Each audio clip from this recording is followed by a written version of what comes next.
Hi guys, welcome back to my channel. Copa del റേയിൽ നടന്ന Atletico Madrid versus Barcelona മത്സരം 4-4 എന്ന goal സ്കോറിനാണ് സമനിലയിൽ അവസാനിച്ചത്. ബാഴ്സലോണയ്ക്ക് വേണ്ടി റോബർട്ട് ലെവൻഡോസ്കി, ഇൻഗോ മാർട്ടിനസ്, പെഡ്രി എന്നിവരാണ് ഗോൾ സ്കോർ ചെയ്തിട്ടുണ്ടായിരുന്നത്. അത്ലറ്റിക്കോ മാഡ്രിഡിന് വേണ്ടി ഹുലിയൻ ആൽവരസ്, മാർക്കോസ് ലോറൻ്റെ, ആന്റോണി ഗ്രീസ്മാൻ, സോർലറ്റ് എന്നിവരാണ് ഗോൾ സ്കോർ ചെയ്തിട്ടുണ്ടായിരുന്നത്. മത്സരം തുടങ്ങി ആദ്യത്തെ 6 മിനിറ്റ് ആകുന്ന ഒരു സമയത്ത് തന്നെ 2 ഗോളാണ് അത്ലറ്റിക്കോ സ്കോർ ചെയ്തിട്ടുണ്ടായിരുന്നത്. അത് ഒന്ന് ആൽവരസും, രണ്ടാമത്തെ ഗോളിന് അസിസ്റ്റ് കൊടുത്തതും ആൽവരസ് തന്നെയാണ്. സ്കോർ ചെയ്തത് ഗ്രീസ്മാൻ.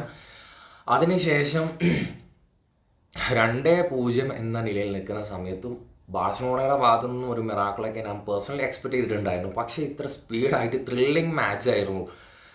ഫസ്റ്റ് ഹാഫ് അവസാനിക്കുന്ന സമയത്ത് 3-2 എന്ന നിലയിലായിരുന്നു സ്കോർ ലൈൻ ഉണ്ടായിരുന്നത്. ഒരിക്കലും എക്സ്പെക്ട് ചെയ്തിട്ടുണ്ടായിരുന്നില്ല ആദ്യ ഹാഫിൽ തന്നെ ഇങ്ങനെ ഒരു മാരക കംബാക്ക് വരുമെന്ന് ഞാൻ പേഴ്സണലി എക്സ്പെക്ട് ചെയ്തിട്ടുണ്ടായിരുന്നില്ല. അതിനുശേഷം സെക്കൻഡ് ഹാഫിലേക്ക് മത്സരം വരുന്നു. സെക്കൻഡ് ഹാഫിലേക്ക് വരുന്ന സമയത്ത് എഗെയിൻ ബാഴ്സലോണ തന്നെയായിരുന്നു അറ്റാക്ക് ചെയ്ത് കളിച്ചിട്ടുണ്ടായിരുന്നത്. ഈ ഒരു മത്സരത്തിൽ എനിക്ക് ബാഴ്സലോണയുടെ ഒരു നെഗറ്റീവായിട്ട് എനിക്ക് പറയാനുള്ളത് സെൻറ്റർ ഫോർവേഡായിട്ട് കളിച്ചത് ഫെറാൻ ടോറസ് ആണ്. പക്ഷേ ഫെറാൻ ടോറസിനെ മാത്രം നെഗറ്റീവായിട്ട് ഫുള്ളായിട്ട് എനിക്ക് പറയാൻ വേണ്ടി സാധിക്കില്ല. പുള്ളിക്കാരുടെ പൊസിഷൻ എന്ന് പറയുന്നത് റൈറ്റ് വിങ് ഫോർവേഡായിട്ടും അതുപോലെ ലെഫ്റ്റ് വിങ് ഫോർവേഡായിട്ടും കളിക്കുന്ന ഒരു പ്ലെയറാണ്. അപ്പോൾ അങ്ങനെ ഒരു പ്ലെയറിനെ സെൻറ്റർ ഫോർവേഡിലേക്ക് പ്ലേസ് ചെയ്യുന്ന സമയത്ത് ഉദ്ദേശിച്ച ആ ഒരു റിസൾട്ടൊന്നും പുള്ളിയുടെ ഭാഗത്തു നിന്നും കാണാൻ വേണ്ടി സാധിച്ചിട്ടുണ്ടായിരുന്നില്ല.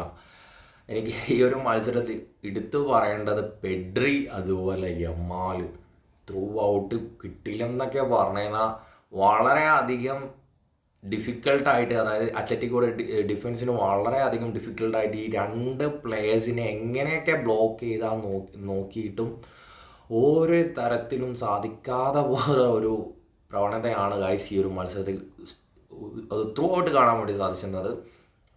അതിനുശേഷം അത്ലറ്റിക്കോയുടെ എഗെയിൻ സ്കോർ ചെയ്യുന്നു. റോബർട്ട് ലെവൻഡോസ്കി വരുന്നു, യമാലിൻ്റെ ബോക്സിലേക്ക് വരുന്നു. ബോക്സിൽ നിന്ന് ലെങ്ലെറ്റ് ആണെന്ന് തോന്നുന്നു. ലെങ്ലെറ്റിനെ കവർ ചെയ്തിട്ടാണ് ഒരു അസിസ്റ്റ് കൊടുക്കുന്നത്. ജസ്റ്റ് ഒന്ന് ടച്ച് ചെയ്ത് കൊടുത്താൽ മാത്രം മതിയായിരുന്നു. ലെവൻഡോസ്കി സ്കോർ ചെയ്യുന്നു. 4-2 എന്ന രീതിയിലാണ് സ്കോർ ലൈൻ ആ ഒരു സമയത്ത് ഉണ്ടായിരുന്നത്. അതിനുശേഷം എനിക്കൊന്ന് ഫ്ലിക്കിൻ്റെ ഭാഗത്തു നിന്ന് വന്നൊരു വലിയൊരു മണ്ടത്തനം എന്ന് പറയുന്നത് പെഡ്രീനെ സബ് ചെയ്തതിന് ശേഷമാണ് അത്ലറ്റിക്കോ അഗെയിൻ മാക്സിമം അറ്റാക്ക് ചെയ്തിട്ടും കുറച്ചൊന്നും മിഡൊന്നും ലൂസായിട്ട് കാണാൻ വേണ്ടി സാധിച്ചു പെഡ്രി പോയതിന് ശേഷം. പക്ഷേ ഞാൻ വിചാരിച്ചിട്ടില്ല 2 ഗോൾ തിരിച്ചടിക്കുമെന്ന് എക്സ്പെക്റ്റ് ചെയ്തിട്ട് ഉണ്ടായിരുന്നില്ല. അഗെയിൻ മൂന്നാമത്തെ ഗോൾ സ്കോർ ചെയ്തു. അതിനുശേഷം അവസാന സമയത്ത് മൂന്നാമത്തെ ഗോൾ ലോറൻ്റെയാണ് സ്കോർ ചെയ്തിട്ടുണ്ടായിരുന്നത്. ബോക്സിനകത്ത് തന്നെ അധികം ഫ്രീ ആയിട്ടുള്ള ഒരു ഗോളാണ് കിട്ടിയത്. ഫ്രീ ആയിട്ടുള്ള ഗോൾ എന്ന് വെച്ചാൽ അത്ര ഈസി ആയിട്ടുള്ളൊരു ഗോളൊന്നും ആയിരുന്നില്ല. അത്യാവശ്യം ഡിസ്റ്റൻസ് ഒക്കെ ഉണ്ടായിരുന്നു. അങ്ങനെ മൂന്നാമത്തെ ഗോൾ ലോറൻ്റെ സ്കോർ ചെയ്യുന്നു. അതിനുശേഷം 4-3 എന്ന നിലയിൽ പോകുന്ന സമയത്തും ബാഴ്സലോണ കുറച്ചൊന്ന് ഡൗൺ ആയി. എന്താണ് എനിക്കും പേഴ്സണലി മനസ്സിലാക്കാൻ സാധിച്ചത് പെഡ്രി എന്ന ഒരു പ്ലെയർ പോയതിന് ശേഷമാണ് കുറച്ചൊന്ന് അത്ലറ്റിക്കോയുടെ ആ ഒരു പെർഫോമൻസിൽ നിന്നൊരു ചേഞ്ചസ് കാണാൻ തുടങ്ങിയത് പെഡ്രി പോയതിന് ശേഷമാണ്. അതിനുശേഷം അതുമാത്രമല്ല, മൊളീന വന്നതിന് ശേഷം ഫസ്റ്റ് ഹാഫിലൊക്കെ മാർക്കോസ് ലോറൻ്റെ റൈറ്റ് വിങ് ബാക്കായിട്ടാണ് കളിച്ചിട്ടുണ്ടായിരുന്നത്. അതിനുശേഷം നൊഹൈൽ മൊളീന വന്നതിന് ശേഷം നൊഹൈൽ മൊളീന റൈറ്റ് ബാക്കിൽ കളിച്ചു. ഇവൻ മിഡ്ഫീൽഡിലേക്ക് ഇറങ്ങി വന്നു. മാർക്കോസ് ലോറൻ്റെ മിഡ്ഫീൽഡിലേക്ക് വന്നതോടുകൂടി കുറച്ചുകൂടി ഫ്രീ ആയിട്ട് കളിക്കാൻ വേണ്ടി സാധിച്ചു. അതിനുശേഷം ത്രൂ ഔട്ട് ഒരു 70 മിനിറ്റിന് ശേഷം 70-75 മിനിറ്റിന് ശേഷം മാക്സിമം നല്ല രീതിയിൽ അറ്റാക്ക് ചെയ്ത് കളിച്ചിട്ടുണ്ടായിരുന്നു. ഒരുപാട് ചാൻസസ് ക്രിയേറ്റ് ചെയ്തിട്ടുണ്ടായിരുന്നു. അതിനിടയ്ക്ക് ഒരു ഗോൾ സ്കോർ ചെയ്തത് ഓഫ് സൈഡായി.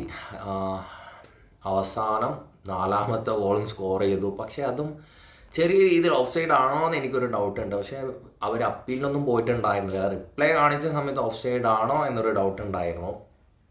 അങ്ങനെ 4-4 എന്ന സ്കോർ ലൈനിലാണ് ഒരിക്കലും എക്സ്പെക്റ്റ് ചെയ്തിട്ടുണ്ടായിരുന്നില്ല അത്ലറ്റിക്കോ ആദ്യം 2 ഗോൾ സ്കോർ ചെയ്യുന്നു. അഗെയിൻ 3-2 എന്ന നിലയിൽ വരുന്നു. 4-2 എന്ന റേഞ്ചിൽ നിൽക്കുന്ന സമയത്താണ് അത്ലറ്റിക്കോ 4-4 എന്ന സ്കോർ ലൈനിൽ മത്സരം ഫിനിഷ് ചെയ്യുന്നത്. ഈ ഒരു മത്സരത്തിൽ അത്ലറ്റിക്കോ മാഡ്രിഡ് എടുത്തു പറയേണ്ട ആൽവരസിൻ്റെ ഒരു പെർഫോമൻസ്.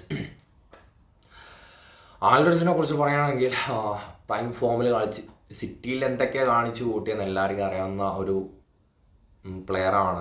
സിറ്റിയിൽ എത്രമാത്രം ഇമ്പാക്റ്റ് ഉണ്ടാക്കിയ ഒരു പ്ലെയറാണെന്നും സിറ്റിയിൽ മാത്രമല്ല അർജൻറ്റീനൻ ടീമിൽ എന്തുമാത്രം പുള്ളിക്കാരൻ്റെ ഇല്ലാത്ത ഒരു മത്സരം പുള്ളിക്കാരൻ കളിക്കാൻ എത്ര വലിയ ഡിഫൻഡർ ആയാലും എത്ര വലിയൊരു ബിഗ് മാച്ച് ആയാലും പുള്ളി വളരെ സിമ്പിളായിട്ടാണ് സ്കോർ ചെയ്യുന്നതും അതും വലിയ രീതിയിലുള്ള ഫിസിക്കൽ ഇമ്പാക്റ്റ് ഉള്ള ഒരു പ്ലെയറൊന്നുമല്ല.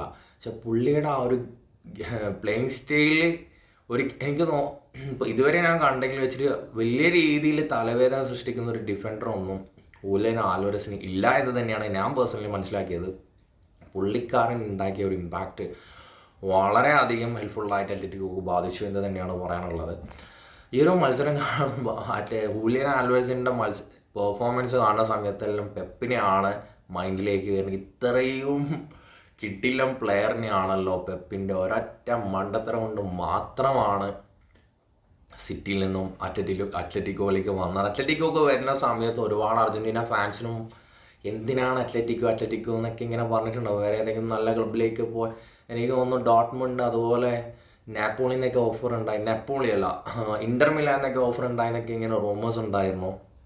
പക്ഷെ എന്നിട്ടും വൈ അത്ലറ്റിക്കോ എന്ന് ഒരുപാട് പേരിങ്ങനെ ഡിസ്കസ് ചെയ്യുന്നുണ്ടായിരുന്നു. പക്ഷേ പുള്ളിക്കാരൻ എനിക്കൊന്നു ഇതിലും വലിയൊരു ഇത്രയും ഫ്രീ ആയിട്ട് കളിക്കുക, ഒരുപാട് അർജൻറ്റീനൻ പ്ലേയേഴ്സ് തന്നെ ഒരുപാട് പ്ലേയേഴ്സ് ഓൾറെഡി അത്ലറ്റിക്കോ മാഡ്രിഡിലുണ്ട്. അതുപോലെ സിമിയോണി കോച്ചും അർജൻറ്റീനൻ കോച്ചാണ്. അതുകൊണ്ട് തന്നെ ആയിരിക്കണം പുള്ളിക്കാരൻ അത്രയും ഫ്രീഡം കിട്ടിയത് കൊണ്ട്. ഫ്രീഡം കിട്ടിയാലും ഇല്ലെങ്കിലും പുള്ളിക്കാരൻ കളിക്കന്നെ ചെയ്യും. പക്ഷേ ആദ്യം വന്ന ഒരു 4-5 മാച്ചിൽ കുറച്ചൊന്ന് സ്ട്രഗിൾ ചെയ്തിട്ടുണ്ടായിരുന്നു. അതിന് ശേഷം ഈ ഒരു മാച്ചിൽ എനിക്ക് ലാലിഗയിൽ തന്നെ 10 ഗോളോളം സ്കോർ ചെയ്തു. ഇനി മത്സരിക്കാനുള്ളത് സെക്കൻഡ് അടുത്ത റൗണ്ടിൽ എന്താണെന്ന് വളരെ ത്രില്ലിങ് മാച്ച് തന്നെയായിരിക്കും. കാരണം ഇത്രയും ആദ്യം ഞാൻ വിചാരിച്ചു അത്ലറ്റിക്കോ ജയിക്കുമെന്ന് വിചാരിച്ചു. പക്ഷേ ഇത്രയും ത്രില്ലിംഗ് ആയിട്ട് വരും 4-4 എന്ന ഒരു സ്കോർ ലൈനിലേക്ക് വരുന്നു ഒരിക്കലും 100% ഞാൻ എക്സ്പെക്ട് ചെയ്തിട്ടേ ഉണ്ടായിരുന്നു. ഞാൻ വിചാരിച്ചു വളരെ ഈസി വിന്നായിരിക്കും, ബാഴ്സലോണ വളരെ ഈസി വിന്നായി 4-2 എന്ന ആ ഒരു ലൈനിലേക്ക് വന്ന സമയത്ത് തന്നെ വളരെ ഈസി ആയിട്ട് വിൻ ചെയ്യും എന്നാണ് വിചാരിച്ചിട്ടുണ്ടായിരുന്നത്. പക്ഷേ ഫൈനൽ സ്കോർ 4-4. അപ്പോൾ next round Copa del Rey അടുത്ത റൗണ്ടിൽ എന്താണ് സംഭവിക്കുമെന്ന് നമുക്ക് എല്ലാവർക്കും കാത്തിരുന്ന് കാണാം. ഈ ഒരു മത്സരം ലൈവ് കാണേണ്ട വ്യക്തികളുണ്ടെങ്കിൽ നിങ്ങളുടെ അഭിപ്രായം കമൻറ്റിൽ രേഖപ്പെടുത്തുക. നെക്സ്റ്റ് വീഡിയോയുമായി വീണ്ടും കാണാം.